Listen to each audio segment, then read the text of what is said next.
Lorsqu'en France on évoque le nom de Brennus, la première chose qui vient à l'esprit, c'est le trophée qui récompense chaque année le champion de France de rugby.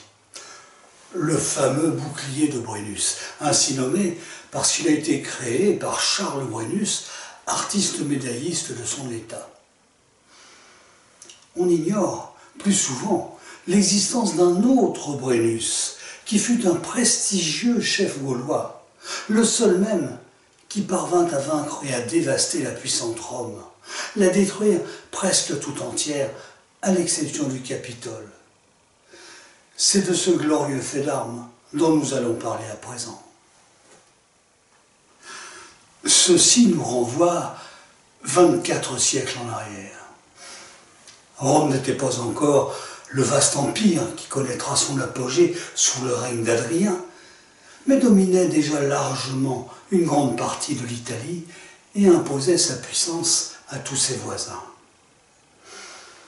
Quant à la Gaule, ce n'était pas véritablement un pays, c'était un vaste espace peuplé de nombreuses tribus celtes qui se faisaient constamment la guerre. Nous ne disposons que de très peu d'informations concernant ces Gaulois, car ils ne connaissaient pas l'écriture et les seules informations qui nous soient parvenues sont les témoignages de quelques historiens romains, pas même contemporains des événements, tels Tite-Live ou Plutarque, ainsi que de précieuses découvertes archéologiques. Parmi toutes ces tribus, l'une d'elles occupait une bonne partie de ce qui est aujourd'hui le nord de la Bourgogne. C'étaient les Sénons. Ils ont donné leur nom à cette région, le Sénonais, dont la ville de Sens est la capitale. La statue de Brennus veille encore aujourd'hui sur toute la région, du haut de son hôtel de ville. On ignore quelles furent les raisons qui poussèrent ces Sénons à migrer vers le sud. On parle de famine, de surpeuplement ou même d'un goût très prononcé pour le vin italien. Les historiens se perdent en conjectures. Toujours est-il qu'une première vague traversa les Alpes pour aller s'établir vers la côte est de l'Italie, où ils fondèrent la ville de Senigallia. Puis ce fut l'expédition de -390. Plus de 30 000 hommes, conduits par leur chef Brennus, déferlèrent à travers le pays étrusque et parvinrent sans difficulté jusqu'à la ville de Clusium, aujourd'hui Chiosée. Les archives ne permettent pas de déterminer avec certitude quelles furent les attitudes des uns et des autres. Certaines sources prétendent que les Gaulois auraient tout d'abord demandé la permission de s'établir sur les terres non cultivées autour de la ville. Mais cette autorisation leur aurait été refusée. Les Gaulois auraient alors décidé de s'emparer de la ville par la force et commencèrent à l'assiéger. Les Clusiens ne se savaient pas assez forts pour résister très longtemps à cette horde d'envahisseurs. Ils décidèrent donc de faire appel à leur puissant voisin, Rome. Mais les Romains sortaient à peine d'un conflit dont ils étaient sortis victorieux, certes, mais complètement épuisés. Aussi se contentèrent-ils d'envoyer une ambassade pour tenter d'apaiser les esprits. Cette ambassade était constituée de 3 frères, chargés de ménager tout le monde et de trouver une issue pacifique au conflit. Or, ces 3 frères faillirent à leur mission. Au lieu de rester tout à fait impartiaux, comme l'exigeait leur mandat d'ambassadeur, ils prirent fait et cause pour les Clusiens, les encourageant à prendre les armes, et allant même jusqu'à tuer un chef gaulois au cours d'une embuscade. L'outrage était flagrant, et Brennus exigea réparation auprès de Rome, ce qui lui fut refusé, malgré le fait que de nombreux Romains aient donné raison aux Gaulois. L'affaire était dès lors entendue. Les Sénons allaient maintenant délaisser la ville de Clusium et marcher sur Rome. La distance n'était pas grande entre les deux villes, à peine 120 km. que les Gaulois parcoururent sans aucun dommage pour les populations. Les Romains, pourtant alertés du danger, traitèrent leurs futurs adversaires par le mépris et ne prirent pas la peine de se préparer au futur affrontement. Ils envoyèrent sereinement leur armée au devant de l'ennemi et la rencontre s'effectua près d'une rivière qui serpente à quelques kilomètres au nord de Rome, l'Allia.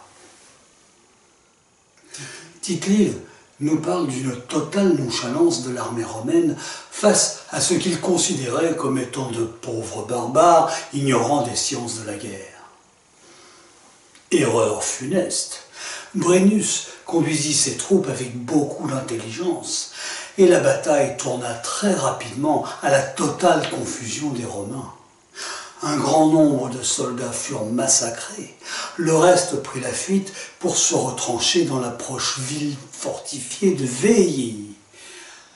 À peine un tiers des 15 000 soldats romains survécurent et peu d'entre eux purent retourner à Rome. Brennus ne sut pas exploiter cet avantage inattendu. Plutôt que de poursuivre son adversaire jusque dans la ville et remporter ainsi une victoire fulgurante, il temporisa. Ses hommes étaient déjà fort occupés à dépouiller les soldats romains gisant sur le sol.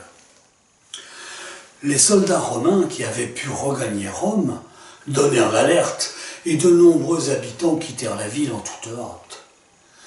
Ce qui restait de l'armée se replia dans le Capitole. C'était la place la mieux fortifiée. Il ne demeurait pratiquement plus dans la ville grande ouverte que les invalides qui ne pouvaient ni fuir ni combattre, ainsi que quelques sénateurs, lorsque Brennus et son armée y entrèrent. Le pillage de la cité fut total et le massacre commença. Rome était anéantie, à l'exception du Capitole, donc où s'étaient retranchés soldats et dignitaires qui avaient emporté avec eux tous les objets sacrés de la ville. Brennus s'en rendit rapidement compte et lança une première attaque qui ne fut pas couronnée de succès. Il entreprit alors de faire le siège du Capitole. Ce siège s'éternisa, car les Romains étaient à présent organisés. Et la famine commençait à s'installer dans les deux camps. Un groupe de Sénons, parti piller un village pour y prendre de la nourriture, fut mis en déroute par les indigènes qui avaient à leur tête un général en exil nommé Caïmille. Pressé d'en finir avec ce siège, Brennus commanda que l'on escalade une muraille moins bien défendue pour surprendre l'ennemi.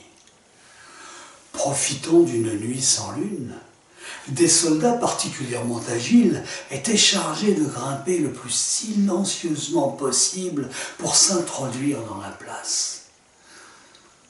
Le plan se déroula tout d'abord comme prévu. Les sentinelles ne s'étaient aperçus de rien. Les chiens eux-mêmes ne s'étaient pas manifestés. Mais alors que le premier Gaulois parvenait au sommet et commençait d'enjamber le dernier parapet, les oies de Junon, alertés, se mirent à cacarder si fort que toute la garnison fut réveillée. Le plan était ainsi déjoué grâce aux oies du Capitole, et cet épisode restera à jamais gravé dans l'histoire de Rome. Ce plan ayant échoué, le siège se poursuivit un moment, mais au bout de 7 mois, épuisés et affamés, les Romains demandèrent leur reddition.